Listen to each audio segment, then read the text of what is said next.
fenómenos asociados a las sustancias prohibidas. Nos queda claro que el tema de la violencia no obedece estrictamente, como aquí se ha reiterado, a la fenomenología que hoy estamos analizando. Quizás se deba más a las profundas desigualdades sociales y económicas que perviven en nuestro país, pero también estoy cierto, y más como secretario parlamentario que soy del grupo al que pertenezco, que es el PRD, que no es hoy por hoy lamentable, y lo dejo como una provocación a nuestros colegas diputados y diputadas, que el tema no figura de una manera abierta y prioritaria en las agendas legislativas de los grupos que representan a la sociedad mexicana en este Congreso. Quizás hoy fuera el inicio de una ruta en donde este tema se inserte claramente, por lo menos para la discusión y el debate en las agendas legislativas. El PRD es quizás pionero en hacer una inserción de este importante tema en su agenda legislativa, no por una ocurrencia de los diputados o de algún asesor, sino que fue una deliberación fundamental de nuestro partido, es una decisión del Consejo Nacional del mismo, y así fue adoptada por la bancada de nosotros. Por último, menciono lo que a mí, después de escuchar toda la riqueza que aquí se ha vertido de argumentos, de experiencias, de conocimiento profundo en la materia, tengo aquí en mi mano algo que vamos a aprobar seguramente en los próximos días, que es la Ley de Víctimas, la Ley General de Víctimas. La Ley General de Víctimas pretende resarcir los daños a ciudadanos que han sido golpeados por el flagelo del crimen organizado o de las mafias, en los términos colombianos. Y a mí me parece una paradoja, porque si bien es un acto de justicia que da respuesta a lo que seguramente será catalogado en la historia como una estrategia, para no decir fallida, pues no del todo acertada del gobierno mexicano de emprender una guerra, y que se me hace un acto de justicia porque hay miles de damnificados que con esta ley encontrarán algún consuelo, pues a mí se me hace que la pieza de la Ley General de Víctimas quizás sea el último eslabón, y curiosamente es el que el Congreso mexicano atiende en primera instancia. Entonces, la sociedad está en el tema porque aporta a los muertos. La clase política está muy alejada del tema, y hoy se resiste con enorme conservadurismo de derechas, de izquierdas y de centro a poner el punto sobre las IES. Hoy este seminario es para llamar la atención y decir, pongámonos el punto en las IES, discutamos, escuchémonos con respeto y tratemos de construir legislación que este país sin duda necesita de una manera urgente. Sin más, paso entonces a presentar a los invitados de este panel de conclusiones. Aprovecho para decirles que hay un cambio por parte de la bancada del PRI, ahorita mismo lo vamos a anunciar, y vamos a ir presentando a los ponentes conforme vayan tomando la palabra. Daremos una ronda de exposición de 10 a 15 minutos para hacerlo muy ágil. Es un cambio de lujo. Sí, bueno, ahorita lo vamos a precisar, es un cambio de lujo, dice Fernando, sin duda. Además que es una de las diputadas que estará encargada de la dictaminación de esta propuesta. Pero bueno, entonces, se trata de que expongan los diputados, las diputadas, que ustedes pregunten, que agrupemos las preguntas y que ellos respondan a manera de réplica para cerrar este seminario. Entonces, en primer término, tenemos al diputado de Acción Nacional, Juan Pablo Adame Alemán, es un diputado de los más jóvenes de esta legislatura. Él es diputado de la 4ª circunscripción del estado de Morelos, es secretario de Ciencia y Tecnología. Quisiera destacar, dentro de lo que ha hecho a su corta edad, pues se ha venido con la determinación de impulsar la agenda digital para este país, para esta Cámara. Por ello también es presidente de una comisión especial que atiende en particular ese tema. También integra las comisiones de Juventud, de Relaciones Exteriores. Él mismo es internacionalista por el TEC de Monterrey, y también ha sido, no sé si hasta la fecha es, que él nos lo aclare, presidente de la Asociación Civil Nada Nos Detiene, que tiene el mandato de vincular a los jóvenes con las tareas legislativas del Congreso mexicano. Pues muchas gracias, diputado Juan Pablo, y le cedo la palabra. Muchas gracias, y gracias por la presentación también. En primer lugar, sí quiero destacar lo que estamos haciendo el día de hoy aquí en la Cámara. Y lo estamos haciendo sobre todo por el tesón del diputado Fernando Belaunzarán, que ha sido el principal promotor del tema en la Cámara de Diputados, y además lo ha hecho siempre con una enorme apertura, con una disposición al debate y por supuesto con las ganas de encontrar siempre la mejor solución para todos los mexicanos y no solo para una postura en general. Así que muchas felicidades, Fer, porque de verdad qué gran trabajo estás haciendo en este tema. Ya lo dijo en la presentación de las conclusiones. Es cierto, este tema no está en la agenda del Pacto por México, no está en muchas de las agendas legislativas de nuestros partidos, en la del PAN no está, en el primer periodo tampoco estuvo en este segundo periodo, pero Fernando ha sido el que lo ha puesto sobre la mesa y por eso estamos aquí el día de hoy. Y también estoy aquí el día de hoy porque más que tener una posición totalmente en contra, y la manifiesto a postura personal y también de mi partido, estamos dispuestos al debate y a la participación y a encontrar en cada una de las posturas pues esa voz que nos vaya orientando y que nos vaya diciendo si en este momento es lo mejor para México legalizar la marihuana. Y yo lo pongo primero en ese sentido. ¿Por qué? Porque empezó este debate porque en Estados Unidos pues se tuvo esa legalización por los dos estados. Y yo digo, empezamos este debate, Fernando y un servidor. Yo sé que antes ha habido otras legislaturas que lo han tratado también, pero sobre todo por esos dos estados. Pero el hecho de que lo tengan dos estados, pues no implica que esté a nivel federal. Y eso es lo que me hace a mí pues tener ese cuestionamiento que, insisto, lo hago sin tener una posición totalmente en contra. O sea, en este momento, si Estados Unidos no lo ha legalizado a nivel federal, México lo tiene que legalizar porque dos estados lo hicieron. Creo que esa posición no está a debate. Y lo que sí quisiera decir es que mi postura ha sido y será que esto requiere de un acuerdo regional y de un acuerdo continental. Si nosotros podemos llegar a este acuerdo, si los países pueden llegar a este acuerdo, creo que será la mejor solución en los tiempos en los que veamos que los países pues pueden tener este acuerdo. ¿Por qué? Porque, déjenme decirlo así tal cual, los narcotraficantes se pusieron de acuerdo para poder tener este tráfico en todo el continente. Ahora, si ellos lo hicieron, los estados como tal, con la fuerza que tienen, con la capacidad institucional que se tiene, pues también deberíamos de estar en la posición de poder ponernos de acuerdo y relanzar otra vez el debate a nivel continental si se debe de legalizar o no la marihuana. Darlo en pasos aislados no creo que sea la mejor solución. Sé que tiene pues ya el caso de Uruguay muy fresco aquí, Fernando, sé que se ha debatido en esta mesa y por supuesto nosotros nos manifestamos de nuevo abiertos al debate con esta postura. Y segundo, quisiera decirles que más que temas pues, de índole sentimental, yo sí quisiera poner primero también los temas económicos por los cuales nosotros tenemos que entrarle al debate. Ya lo ha mencionado y escuchaba Alejandro, sí, la posición de un gran monopolio del Estado o que el Estado pueda tener esto, pues a mí tampoco me parece lo ideal.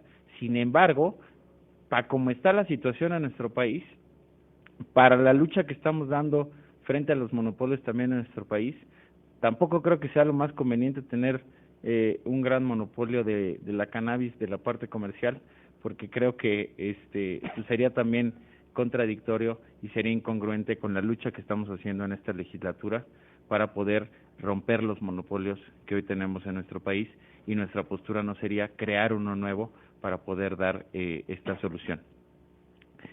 Sin embargo, queremos decir que una legalización total, que no estamos ni por una legalización total, ni por una criminalización total. Tenemos que ver y asumimos esto como un problema de salud pública, y es en la salud pública en donde también tenemos que entender y tratar esta situación que para nosotros es fundamental. Tanto los consumidores como los jóvenes, que sobre todo son los jóvenes los que se están dedicando hoy en día a tener esta actividad también por la parte del narcomenudeo.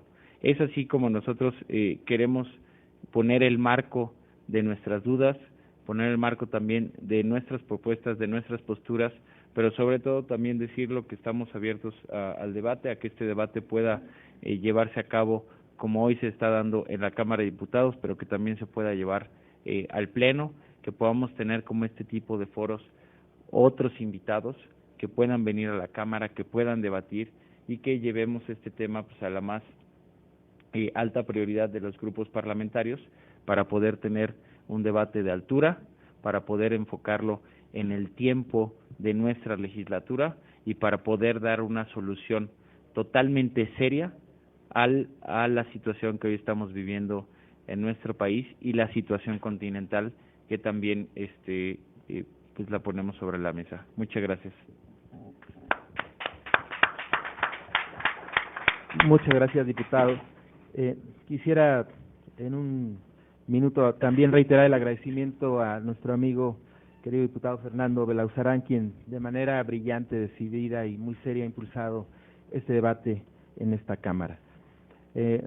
Entonces nos acompaña de parte del Grupo Parlamentario del PRI la diputada María de las Nieves García Fernández. Ella es secretaria de la Comisión de Salud, como comentaba yo al principio, será de las diputadas responsables de la dictaminación de la iniciativa que se presentó por parte de Fernando Belauzarán y otros diputados del PRD, de Uriel Flores, que por aquí nos acompaña, de nuestro vicecoordinador. La diputada es también vicecoordinadora de Política Social de su bancada, es una diputada de la tercera circunscripción, ella es de Oaxaca, es médico por la Universidad Autónoma Benito Juárez del Estado, tiene una especialidad en medicina familiar, tiene un diplomado en análisis político y estratégico, también otro en gerencia política e investigación en la Universidad de George Washington. Se ha destacado en sus tareas como secretaria de Salud del Estado de Oaxaca del 92 al 95 y también como directora de vinculación de la Secretaría de Salud Federal, muy comprometida con los temas de género, es autora de varias publicaciones, entre ellos el libro Mirada de Mujer, y también está en el comité en el Centro para el Adelanto de las Mujeres en esta Cámara de Diputados. Sin más, le cedo la palabra, diputada. Gracias. Muy buenas tardes a todos y a todas. Quiero agradecer a los convocantes de este foro, al diputado Belauzarán del Partido de la Revolución Democrática y al capítulo mexicano de la Fundación Frederick Ebert, de la cual mi partido tiene varios egresados en el programa de líderes progresistas. Hemos trabajado muchísimo con ustedes y personalmente ha sido muy importante la capacitación y coadyuvantes en la formación de cuadros jóvenes cuando yo acabo de dejar la presidencia del Instituto de Capacitación y Desarrollo Político del PRI a nivel nacional. Entonces me agrada muchísimo estar, por supuesto, en este foro apoyado por la Fundación. Me imagino que han de haber manejado ya muchas estadísticas sobre esto, y independientemente de la postura que adquiera mi partido, el Revolucionario Institucional, quiero comentarles a todo el auditorio que nosotros estamos abiertos a todos los foros, a todos los seminarios que sean convenientes para este tema y que, insisto, independientemente de la postura, trataremos de que se lleven a cabo los consensos que mejor le vayan a la población mexicana. Me gustaría comenzar con dos rubros, en el plano internacional y luego pasar a datos duros de la encuesta. Muy pocos, insisto, yo creo que ya en toda la parte de la mañana que estuvieron ustedes en este foro, seguramente la encuesta nacional de adicciones se nombró, se analizó. Sin embargo, quisiera recalcar 3 o 4 puntos sobre esto y establecer un análisis real para el combate de consumo de drogas, anteponiendo la gravedad de los hechos. En 1987, la Asamblea General de la Organización de las Naciones Unidas decidió establecer ese día como el Día Internacional de la Lucha contra el Uso Indebido y el Tráfico Ilícito de Drogas, para dar una muestra respecto a su determinación de fortalecer las actividades y la cooperación para lograr una sociedad internacional sin uso indebido de drogas. El tráfico ilegal de drogas ha alcanzado niveles récord en muchos países y el abuso en el consumo de estupefacientes es una amenaza real en la mayoría de los países del mundo, según el último informe del Organismo de las Naciones Unidas para el Control del Tráfico de Drogas. En este informe se destaca el impresionante crecimiento de tráfico y consumo de drogas, no solo en Europa y Estados Unidos, sino en países que hasta hace poco se limitaban a producir la droga. Prácticamente todas las regiones del mundo se ven afectadas por este problema. Apenas hace unos días, durante el foro sobre la marihuana en el Instituto de Investigaciones Jurídicas de la UNAM, se reafirmó que la propia Organización de las Naciones Unidas no tiene una postura concreta sobre la legalización de las drogas, pero sí sobre la discusión al tema y sobre todo en torno a la erradicación del consumo y la prevención, postura que mi grupo parlamentario también suscribe en congruencia con el derecho internacional consuetudinario. En México, este tema es por demás importante, ya que es causa de la mayor preocupación de los mexicanos, como lo es el vinculante, y aquí es muy importante no es determinante, es vinculante, tema de la seguridad. Pese a los esfuerzos de los diversos órdenes de gobierno, el problema de las drogas sigue poniendo en grave peligro la salud, la seguridad pública y el bienestar de nuestro pueblo, en particular de los niños y de los jóvenes, amenazando la seguridad nacional y la soberanía de los estados. Es así que, reafirmando la estrategia del gobierno federal y en conjunto con mi grupo parlamentario, el PRI, subrayo que de ninguna manera vamos a abandonar la lucha contra el tráfico de drogas y contra la producción de drogas. Se pondrá énfasis en reducir el homicidio, el secuestro, la extorsión, ya que me parece que son de manera particular los que más inciden en la violencia que hoy se genera en el país. La encuesta nacional de adicciones en el 2011 encontró una prevalencia de 1.5%, poco más de 50% respecto a lo reportado en el 2009, o sea 0.9%. Por sexo, el consumo ocasional en 2011 fue de 2.2% para los hombres, es decir, 50% más que el promedio global. En 2002 la cifra era de 1.3%. Las mujeres, 0.9% utilizó alguna sustancia ilegal en 2011. Pudiera parecer mínimo este dato, pero es resultado de una tendencia creciente. Representa más del triple de la incidencia encontrada en 2002, año en que era 0.2%. Otro grupo que también reporta un incremento relevante en el consumo es el de las personas de 18 a 34 años de edad, que pasó de 1.4% en 2002 a 2.3% en 2012. Entre los hombres aumentó de 3 a 4.1 y en las mujeres de 0.2 a 0.6 en el mismo periodo. En cuanto a la dependencia al uso de sustancias ilegales, la encuesta detectó que 0.7% de la población, es decir, poco más de 550,000 personas de entre 12 y 65 años de edad, son adictas. Medido como porcentaje, representa un aumento de casi el doble en relación con 2002, cuando la prevalencia era de 0.4. En un resumen inicial, la encuesta nacional de las adicciones 2011 resalta el aumento significativo en el uso de drogas ilegales, especialmente marihuana.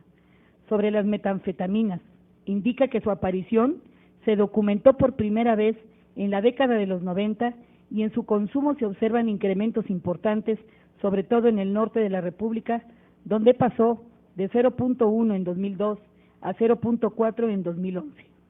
En esta tesitura, señalar que en lo que respecta a las acciones llevadas a cabo por el Estado mexicano en este corto plazo, como por ejemplo la reforma que aprobamos a la Ley de la Administración Pública Federal para darle facultades a la Secretaría de Gobernación y tener un real mando sobre cuestiones de seguridad, demanda que es la que más aqueja a la población.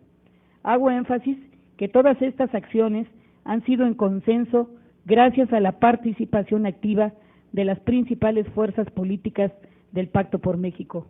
Resulta, pues, evidentemente necesarias las reformas llevadas a cabo, pero también resulta necesario estar conscientes que los jóvenes requieren orientación de personas que sean un ejemplo positivo, así como conocer la dura realidad que trae consigo el consumo de las drogas.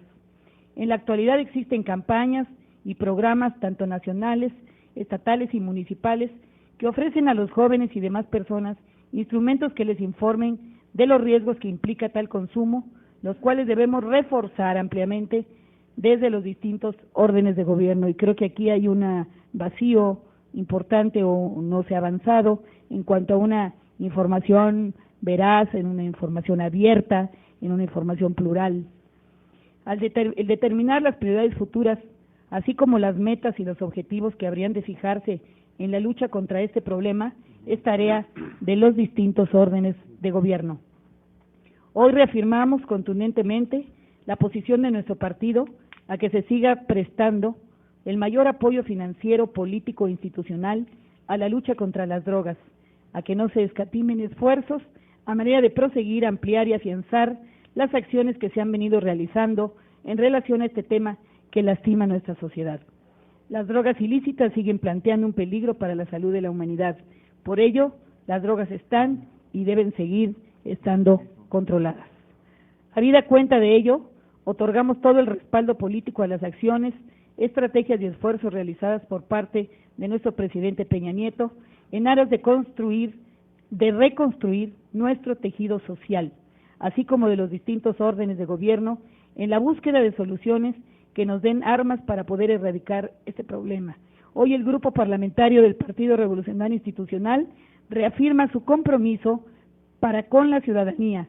Seguiremos trabajando en pro de realizar todas las reformas que sean necesarias a efecto de cumplir con tan importante tarea. Estamos convencidos que para corregir el camino se necesita un ambiente político favorable a los acuerdos, buena fe, disposición del diálogo, trabajo en conjunto, la cooperación y el encauce de objetivos comunes entre los partidos y entre todos los órdenes del gobierno para bien de nuestro Estado mexicano. Muchas gracias.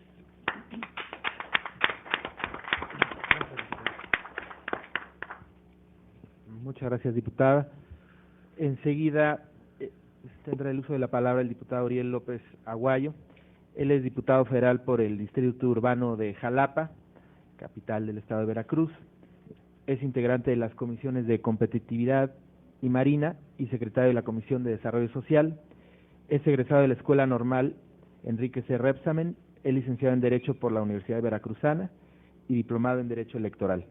Desde hace 36 años se ha distinguido por participar en organizaciones de izquierda, ha sido regidor del Ayuntamiento de Jalapa, diputado local en 2 ocasiones y secretario general del Comité Ejecutivo Estatal del PRD en su estado, Veracruz. También ha sido articulista en diversos medios locales y nacionales durante los últimos 20 años. Diputado Uriel, adelante. Muchas gracias. Muy buenas tardes a todas y a todos. En primer lugar, agradecer la invitación de nuestro compañero, amigo, diputado Fernando Belauzarán y del doctor Tomás Mans.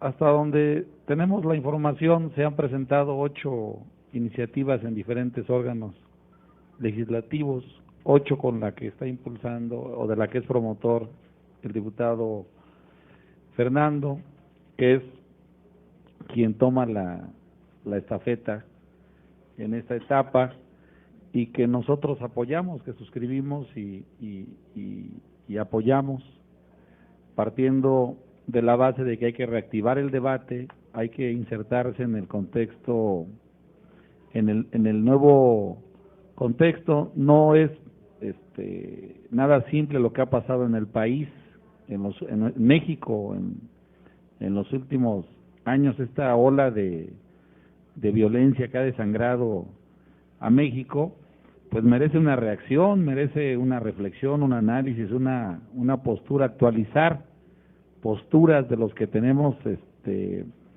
que pronunciarnos de manera pública, y rescatamos, cuando lo planteó Fernando, una definición muy clara, que es que haya información, o sea, que circule información, que haya datos, qué está pasando en el mundo, qué se está haciendo en el mundo, qué estudios hay en México, qué propuestas se están generando. Eso es fundamental. Si no tenemos información, pues no sabemos de lo que estamos hablando. En mi caso, yo represento al distrito 10 del estado de Veracruz, que tiene su cabecera en Jalapa, capital del estado, que es una ciudad fundamentalmente estudiantil, juvenil, un centro cultural, y es una razón de peso para tratar de vincularnos a este debate. Pero además, el estado de Veracruz,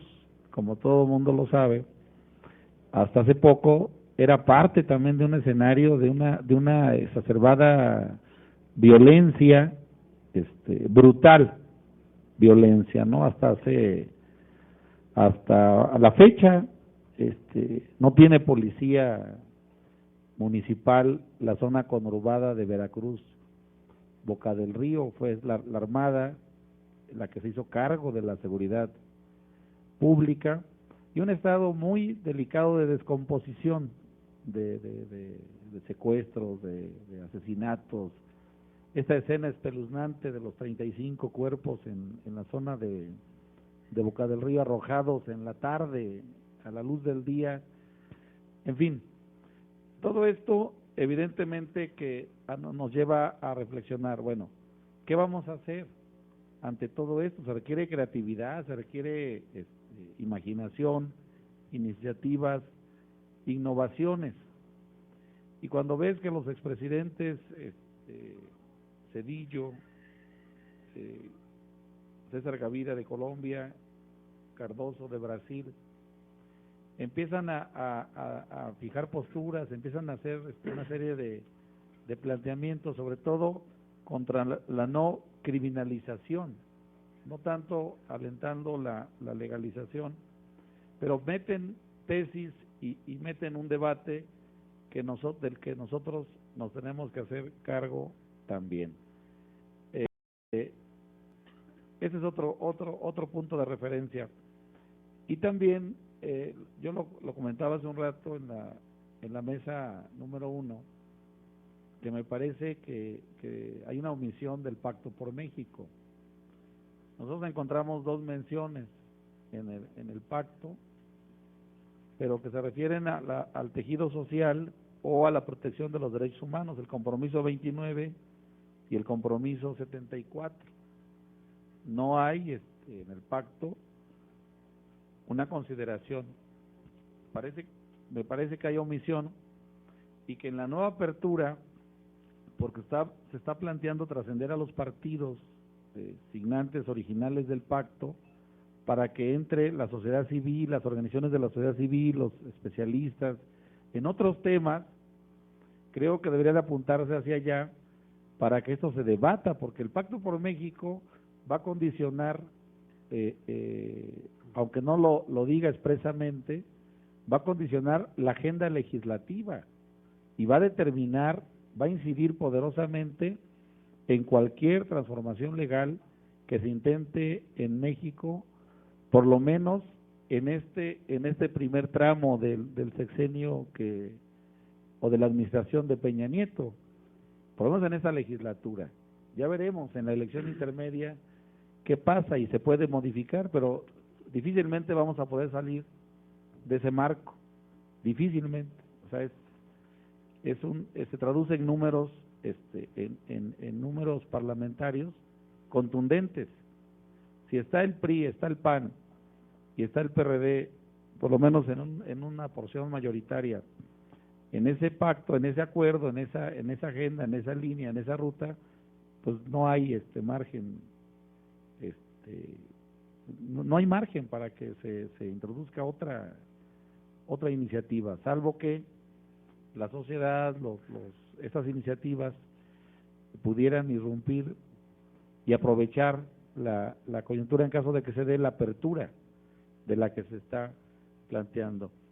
Entonces, datos más, datos menos, pues tenemos un problema en el país.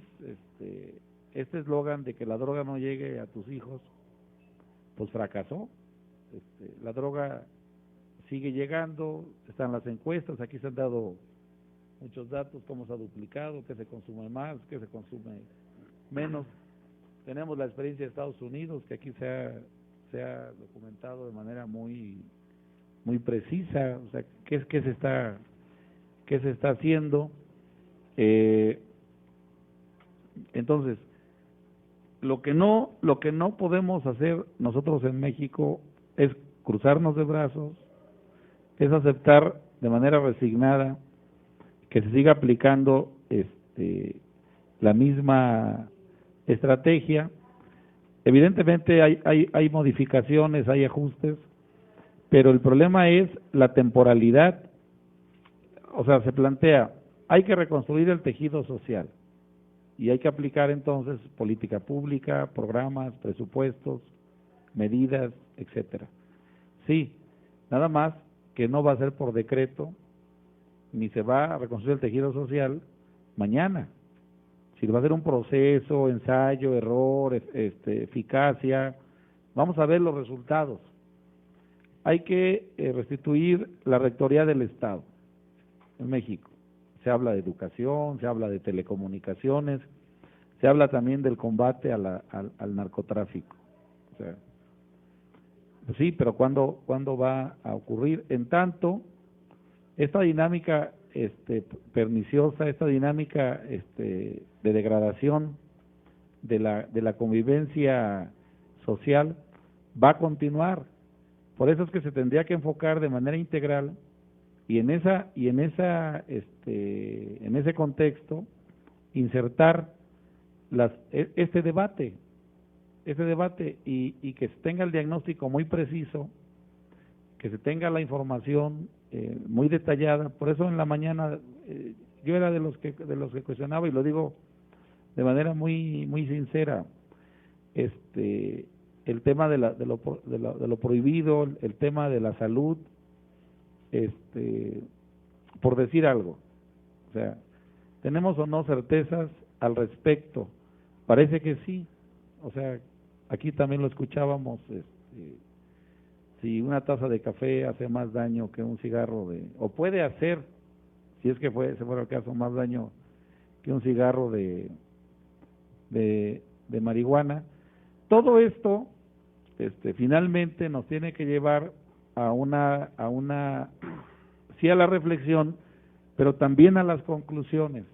Por eso es muy importante este seminario, por eso pues somos muchos los que estamos en la mejor disposición de participar, porque, y lo digo ya como para concluir, desde mi punto de vista se requiere un gran impulso social, un movimiento cultural que incluya la política, que incluya lo legislativo, pero sobre todo que incluya a la sociedad. Es decir, si no hay información, si no se plantean bien las preguntas, la gente, el ciudadano va a reaccionar en una postura tradicional, conservadora, de negación, ¿no? Porque hay prejuicios, hay intereses al respecto que nos puede llevar a un verdadero callejón sin salida. Este es un buen momento. O sea, si México, el país, no es capaz de reaccionar ante este cuadro de terror que hemos estado viviendo, pues yo creo que se va a ir esta generación y se va a ir otra, y vamos a dejar que la inercia nos consuma. Por eso nuestra disposición, o sea, una gran felicitación al diputado Fernando, nuestro respaldo absoluto a su iniciativa y nuestro ánimo de participar en este tipo de iniciativas. Muchas gracias.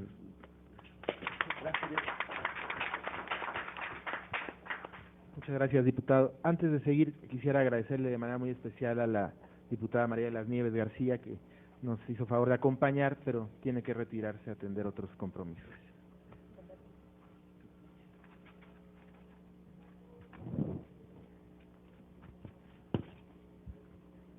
por último, tenemos la participación del promotor de este evento, el diputado Fernando Belauzarán. Él es integrante, secretario de la Comisión de Gobernación, también integra las comisiones de Transparencia y Anticorrupción, la de Radio y Televisión, también es nuestro representante suplente ante el Instituto Federal Electoral, ante su Consejo General. Está integrando también los trabajos de Parlatino, es consejero nacional del PRD, fue director de la revista Los Puntos sobre la IDE, la Agrupación Demócratas de Izquierda, ha sido integrante del Consejo Editorial del periódico Reforma, ha desempeñado responsabilidades en el Comité Ejecutivo Nacional del PRD, en la cartera de Formación Política y Finanzas. Fernando es licenciado en Filosofía por la UNAM, con mención honorífica. En su momento fue consejero universitario, líder estudiantil destacado, y también es autor de varios textos heréticos de reflexión política, articulista en varios medios nacionales, y le hacíamos la broma de que, bueno, pues ya debe estar acostumbrado a que le saquen el crucifijo, porque ahora que organizamos este foro nos estuvieron sacando el crucifijo varias veces en diferentes instancias, pero pues aquí estamos con este señor que es muy irredento, como decía mi abuelita.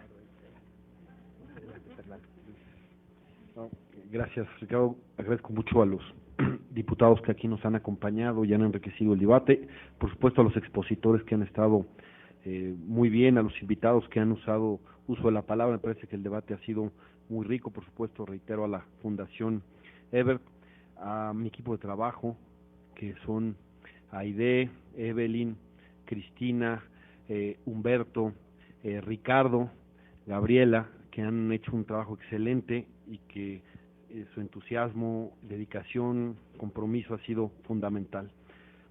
Mucho agradecimiento. Quiero decir que entiendo que tengo una especie de doble labor con esto.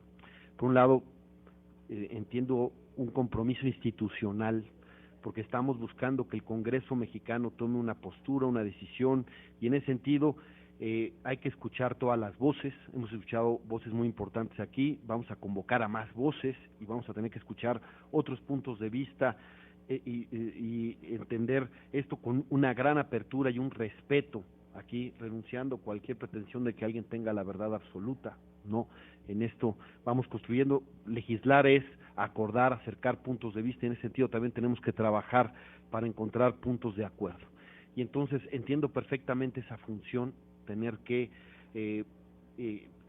promover este diálogo y escuchar a todos y encontrar puntos de acuerdo.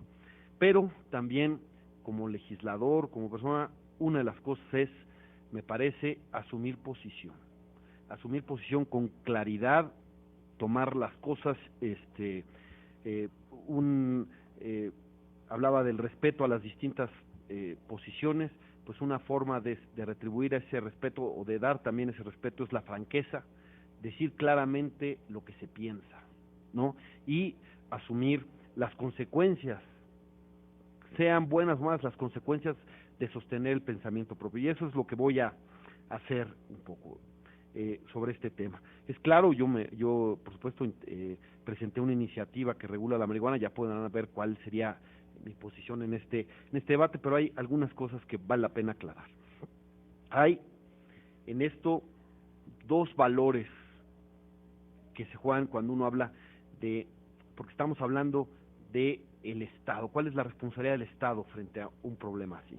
Hay dos valores que están en juego en la vida social, que es el valor de la seguridad y el valor de la libertad, que están en el debate plenamente establecidos. Si quieren decirlo, el gran teórico del Estado de la seguridad era Hobbes, que decía, ese es el primer punto que hay que dar, la seguridad. Y la otra visión es la de Rousseau, que decía, en la sociedad se tiene que mantener la libertad con la que uno viene al mundo y de alguna manera atacar esas cadenas que llegan a pesar de que nacemos libres e iguales, más o menos citándolo. Y esta lucha entre Rousseau y Hobbes, esa tensión más bien que se podría ver, se refleja muy claramente en este debate. Uno podría decir, ¿cómo es posible que si a una persona, a un mayor de edad, que decide que puede decidir sobre el futuro del gobierno, sobre el futuro de su país, puede elegir gobernantes, puede ejercer sus derechos plenamente, y muy importante, es responsable ante la ley, porque si comete un delito es responsable, comete un ilícito y por lo tanto tiene que pagar e ir a la cárcel, es decir, es responsable de sus actos plenamente, y sin embargo no se le reconoce el derecho a decidir sobre su organismo, sobre su sistema nervioso, sobre su cuerpo, ¿no? Hay un asunto moral que dicen, ¿sabes qué? No tienes derecho a hacerte daño, ¿no? A pesar que es muy hipócrita eso, porque bueno, ya vimos que hay drogas ilegales que se permiten y no hay problema, pero para las cuestiones de penitencia, acabamos de pasar la Semana Santa, cada año crucificamos a alguien, ¿no? Y ahí sí vale la pena que alguien pague sus culpas. Si alguien va a la villa y se hinca y hace su penitencia o se pone sus situaciones de silicio, bueno, ahí te puede hacer daño, pero es por un bien piadoso. Pero si alguien busca el placer o no, ahí sí no, ¿no? Ahí hay policía que dice, no puedes buscar el placer. Pero si alguien diría, ¿sabes qué? Pero hay una causa superior. La única causa superior puede ser esta de Hobbes, de decir, ¿sabes qué? El problema es que eso atenta contra la seguridad. Y es el producto del prohibicionismo, y el prohibicionismo te dice, ¿sabes qué? Tienes que ceder tu libertad de decidir sobre tu cuerpo para que esta sociedad tenga seguridad. Pero en ese sentido, ¿quién puede decir que el prohibicionismo ha traído seguridad a estas sociedades? A cualquiera, ¿no? Somos más seguros ahora con prohibicionismo, después de 100 años, si lo tomamos con el Congreso del Opio, 50 años si tomamos en cuenta del famoso tratado de las Naciones Unidas, o 40 de aquella desafortunada frase de Nixon de la guerra contra las drogas. Ahora somos más seguros. Bueno, en México decir eso sería parece humor negro, ¿no? Pero hay otras sociedades y también habría que preguntarse, ¿somos más seguros con esto? Lo que le ha costado, lo que le cuesta al mundo y a cada sociedad el prohibicionismo en términos de costos de seguridad, de gastos en cárceles para mantener ahí a las personas, de gastos pero aparte el costo humano que significa, porque cuando prevalece la seguridad, quien siempre sale perdiendo son los derechos humanos. Pero además, en términos de costos al tejido social, este gobierno da cifras oficiales del pasado gobierno, por eso también hay que tomarlo con ese filtro, pero de todas maneras son cifras oficiales. Habla de 70,000 muertos en 6 años vinculados al crimen organizado, la cifra de una guerra civil. Y luego hablan de 26,000 desaparecidos. Se hizo tal escándalo que dijeron que no estaban desaparecidos, que estaban extraviados. Pero finalmente es una cifra si eso no es una crisis humanitaria, yo no sabría cómo decirle, esos son los costos. Tenemos en México 3 expresidentes, que los 3 fueron prohibicionistas. El último de ellos, Felipe Calderón, yo creo que fue el más ortodoxo de los prohibicionistas.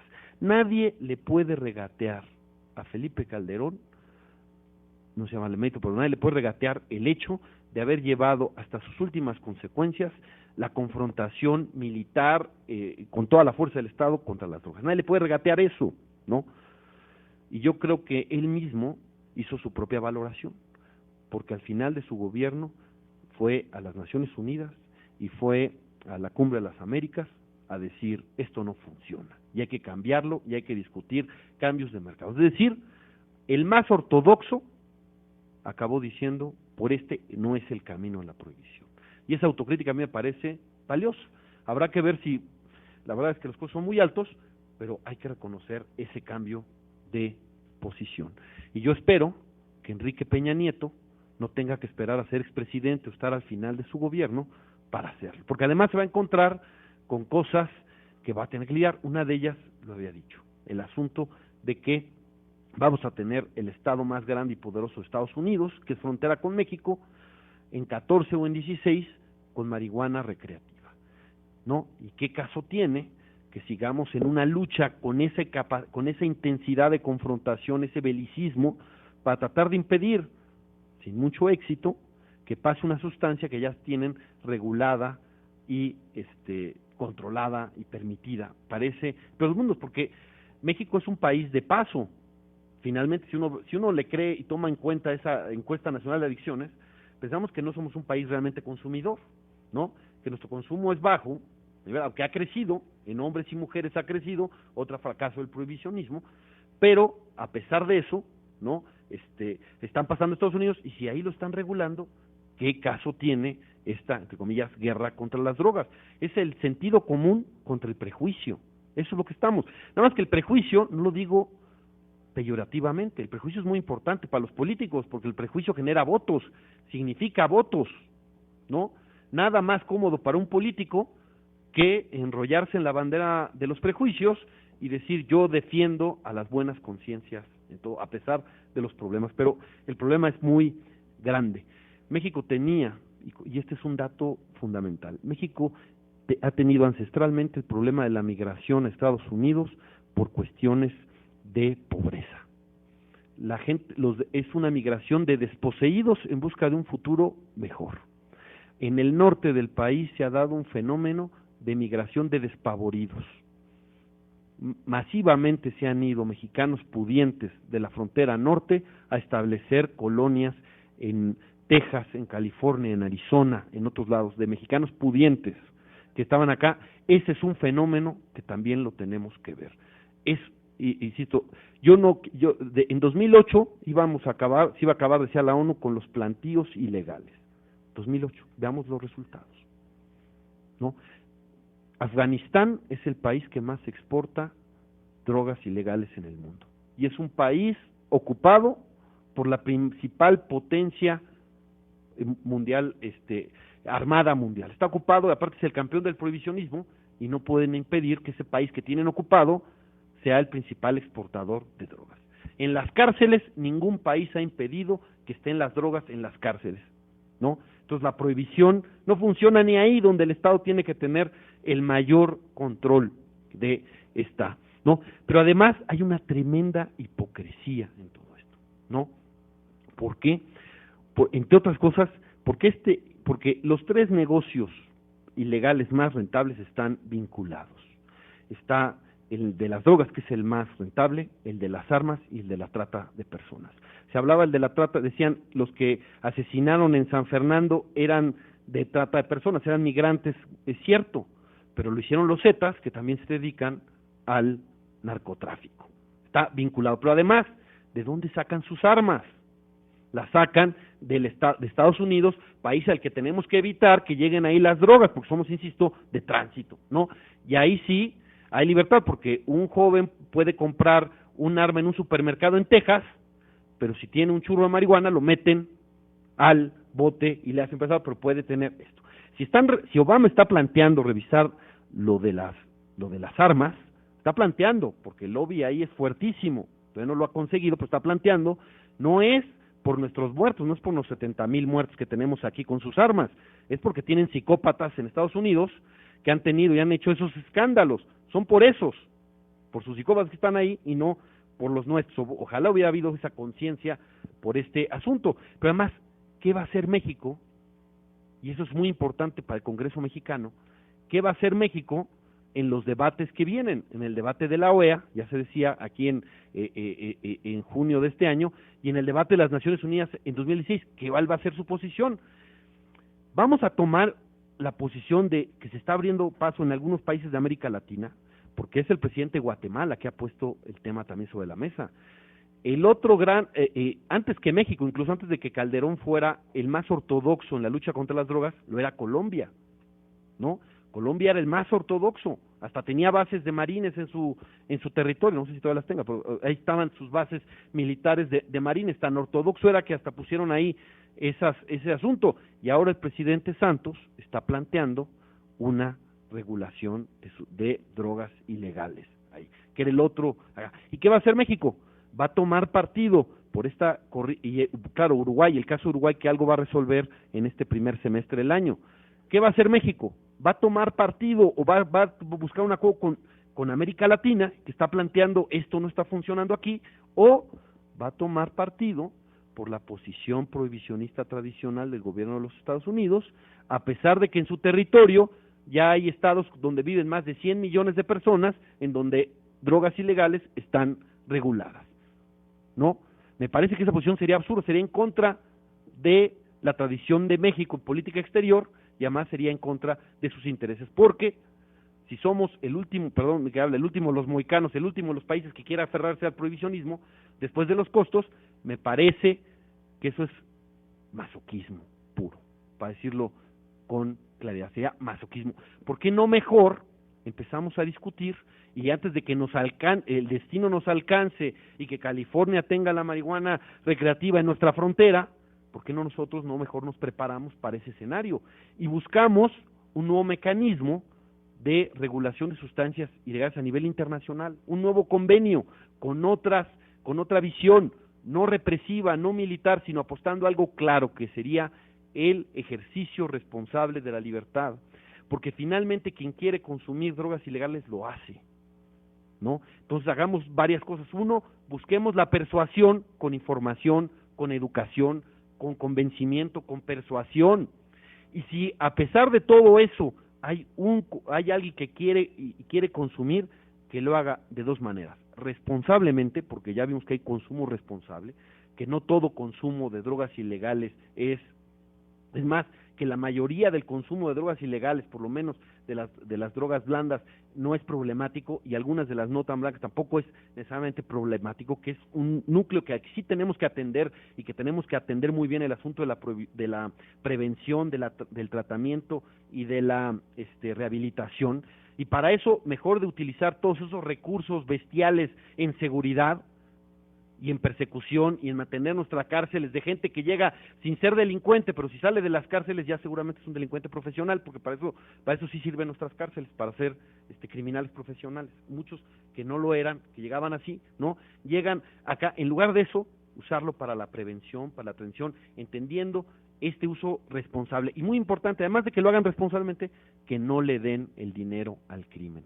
Porque es cierto, no va a resolver todos los problemas, no vamos a vivir en un mundo maravilloso, no vamos a construir el paraíso si acabamos con el prohibicionismo, pero hay una cosa que me parece una verdad incuestionable: es cada dólar, euro o peso que demos a una sustancia en el mercado legal es un peso, dólar y euro menos que le damos a los criminales.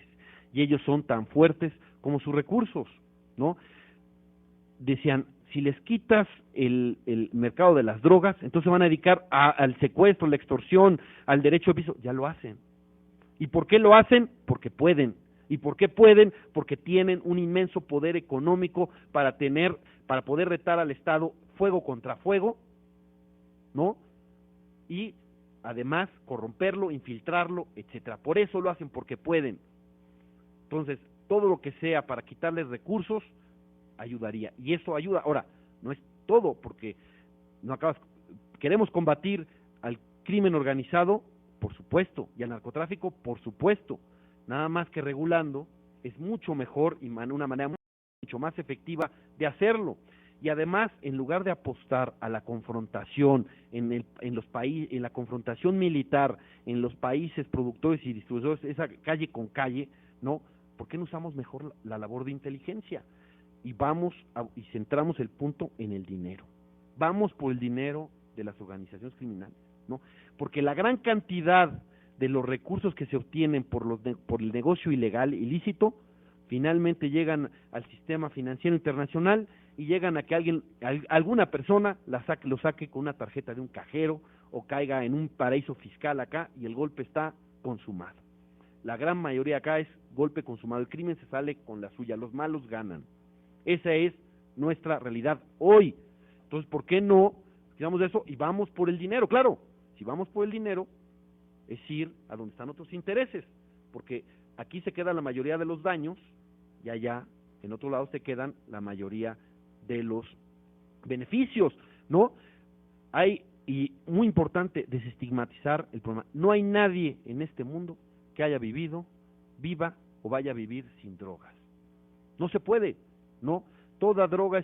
Una droga es todo aquella sustancia que de alguna manera altera el sistema nervioso, sea para estimular o sea para deprimirlo, ¿no? Y esas hay muchas legales, el café, el té del til, etcétera, nuestro cuerpo las genera si hace ejercicio, como las endorfinas, en la farmacia si uno se toma una aspirina, etcétera, pero además, algo importante, la gente va a la farmacia y no sabe que a veces pide medicinas que son recetadas, que son mucho más potentes que muchas de las drogas ilegales, pero mucho más potentes, ¿no? ¿Y qué pasa? Tiene una regulación, tienen que ir con una receta y a cambio de esa receta se las dan, ¿no? Pero claro, las farmacéuticas también son un negocio de esa parte del Río Bravo, ¿no? O de esa parte de Occidente, es un enorme negocio y ellos encontraron una forma de regulación, ¿no? Entonces yo digo, acabemos con la hipocresía, acabemos con la doble moral, tomemos el toro por los cuernos y demos un debate y veamos cualquier paso que se pueda dar en la dirección correcta, hay que darlo. Y termino con una información, no pudo venir el diputado local Vidal Llenenas, tenía un problema de salud, pero él ha dicho, ya ha anunciado que va a presentar en el Distrito Federal una propuesta de marihuana medicinal, ¿no? Yo ya le dije, cuenta con nuestro respaldo, cualquier paso que demos en la dirección que consideramos correcta, por lo menos personal, porque no estoy hablando a nombre del PRD, en el PRD también tenemos una discusión, pero lo vamos a respaldar. Pues simplemente decir que estoy muy contento y satisfecho con esto, he escuchado posiciones muy distintas, las que, por supuesto, las que discrepan de la mía son muy buenas y la han expresado de muy buena manera.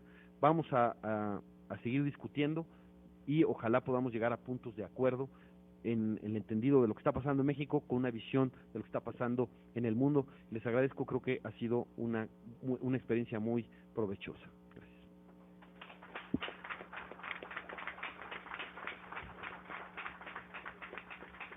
Bueno, pues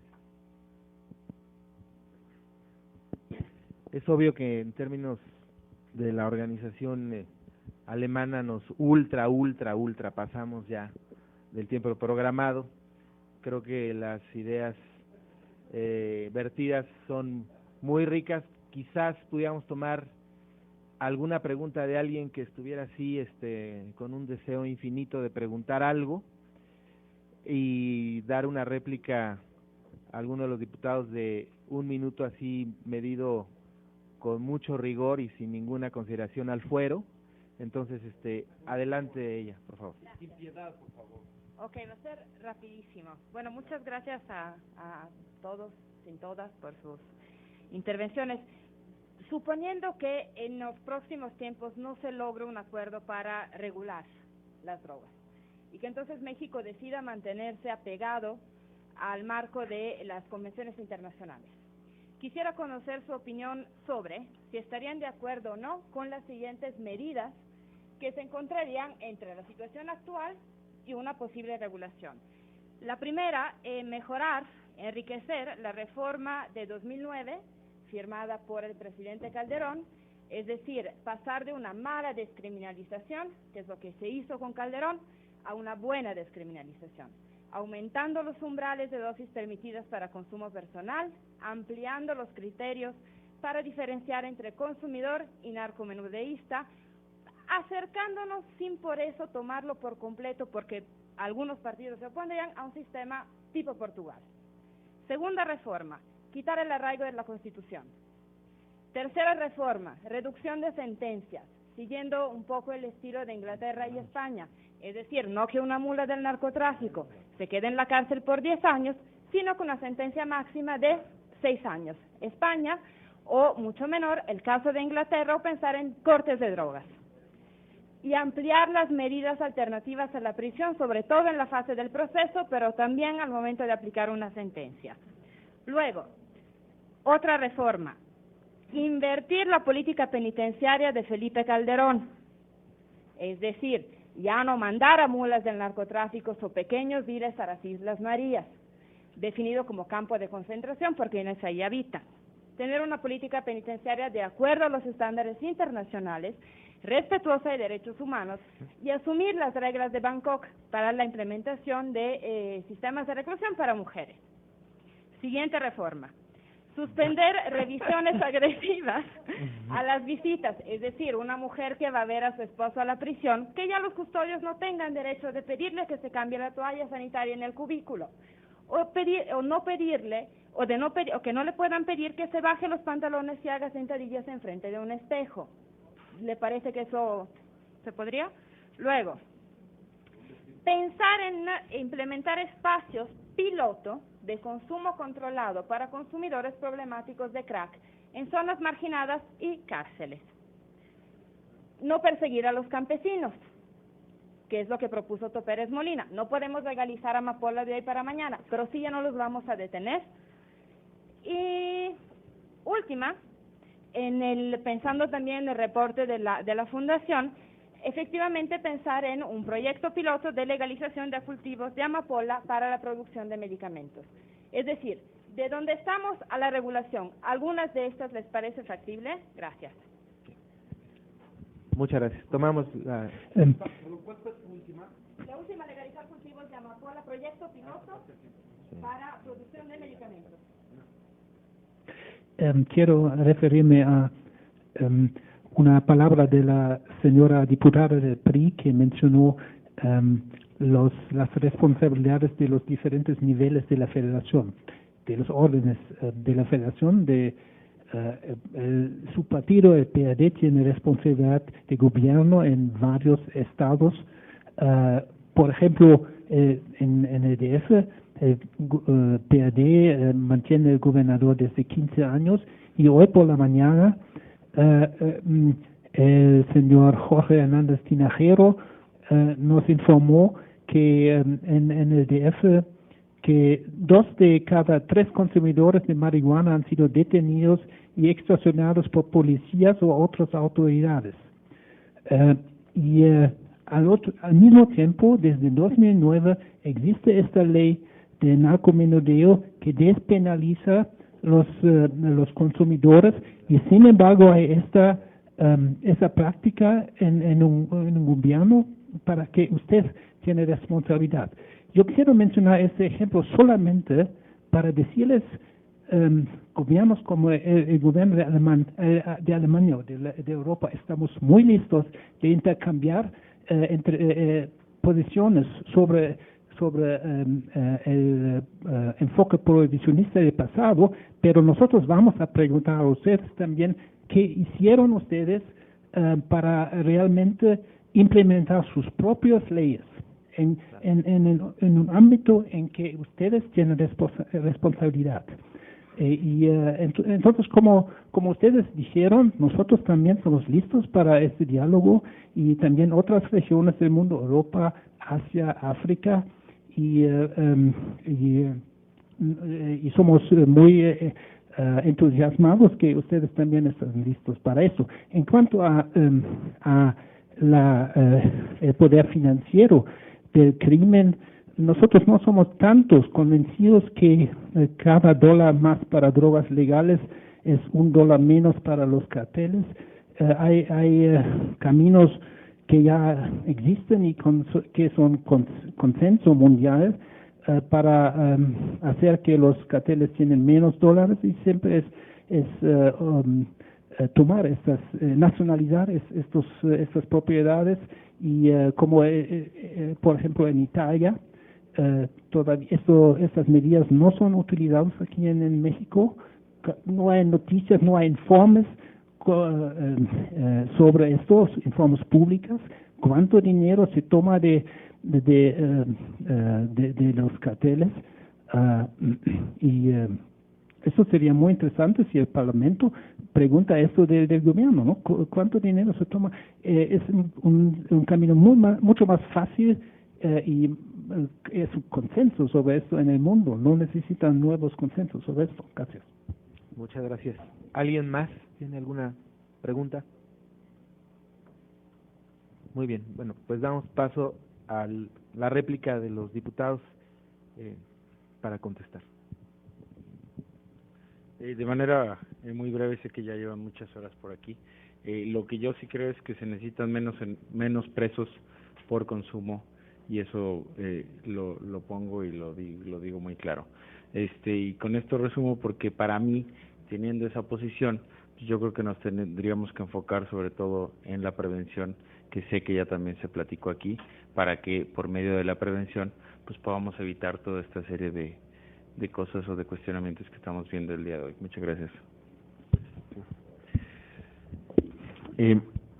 Pasar de la buena a una buena descriminalización, aparte tiene que ver con lo que decía la persona que viene era Wilhelm, que también lo decía él, sobre el asunto del consumo. Sobre este punto, porque prácticamente estoy de acuerdo con todo, haré dos comentarios nomás. El asunto de descriminalizar es como aceptar el derecho del consumidor. Pero tú aceptas el derecho del consumidor, pero como todo lo demás está prohibido, lo invitas a delinquir, ¿no? La única, dice, te reconozco el derecho a consumir esta sustancia, pero para conseguirla, ¿no?, tienes que cometer un delito porque está prohibido la venta, está prohibida la producción, está prohibido la distribución, ¿no? Eso es lo que está haciendo. Ese es un absurdo, ¿no? Es un absurdo, porque ahora sí que, porque además comete el delito y entonces luego lo metes a la cárcel, aunque sean 6 años y no 20, ¿no? 10 años, 20, de todas maneras, ahí hay una criminalización de facto, a pesar de que se acepte. Ese es un punto que, ese asunto lo tenemos que resolver, porque parece nada más de discurso, ¿no? Ok, el consumidor no lo vamos a perseguir, no es delincuente, etcétera, pero lo estamos llevando a cometer delitos, porque todo lo demás está prohibido, ¿no? Lo interesante de Washington y Colorado, junto con lo de Uruguay, es que dan una salida para que ese derecho se pueda hacer sin cometer ningún delito. Quitar el arraigo, estoy de acuerdo. Reducción de sentencias, por supuesto. Cortes de drogas, tengo ahí una diferencia fuerte, porque las cortes de drogas sirven para estigmatizar. Casi se dice que todo consumidor es un enfermo, ¿no? Y si tú dices que todo consumidor es un enfermo, en lugar de quitar el estigma, lo alientas. No me gusta este asunto, es una estigmatización, y por lo tanto en ese punto no estoy de acuerdo. En que los derechos humanos en la regulación tienen que ver, claro, tenemos un problema en las cárceles impresionante, ¿no? Impresionante de regulación, es un problema que tenemos no solo en México, es un asunto que toda la región de problema, y por supuesto todo lo que dices ahí de que no se les hostigue a las parejas que van a visitar, totalmente de acuerdo. Lo del crack que dices reducción de daños, yo creo que sí tenemos que incorporar reducción de daños. Por supuesto que sí, en Europa ha sido muy exitoso la reducción de daños y yo creo que es una experiencia que debiéramos buscar hacer porque ha sido muy beneficiosa en el caso de la heroína, pero yo creo que en otros casos también debiéramos ver, no perseguir campesinos, por supuesto, el programa piloto no tengo ningún problema. Ahora bien, aquí sí hay un asunto que es interesante.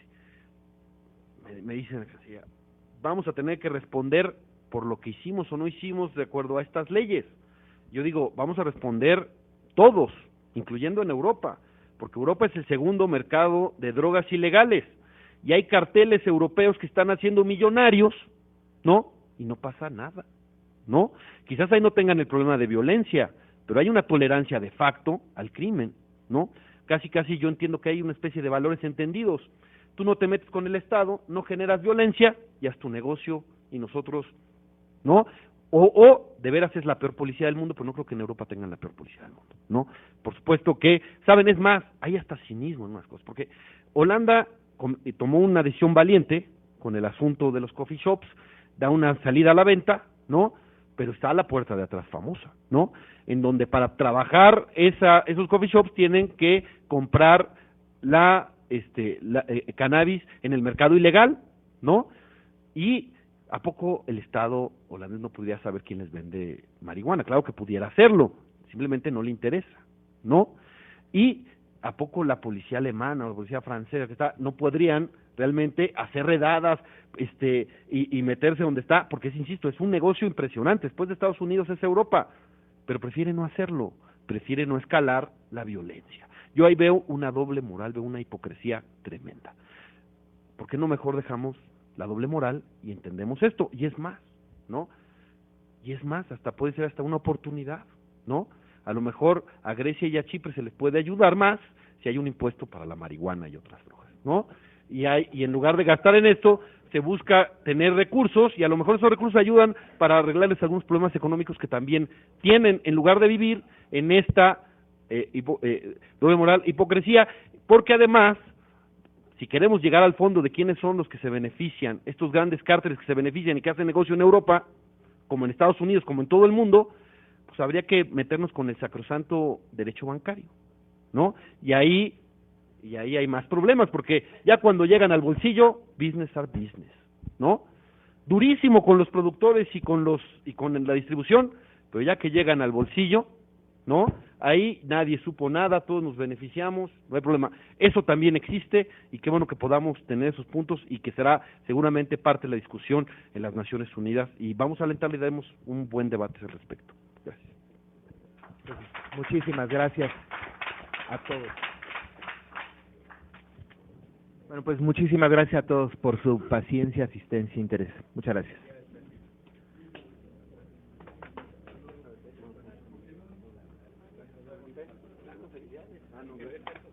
Me encantó.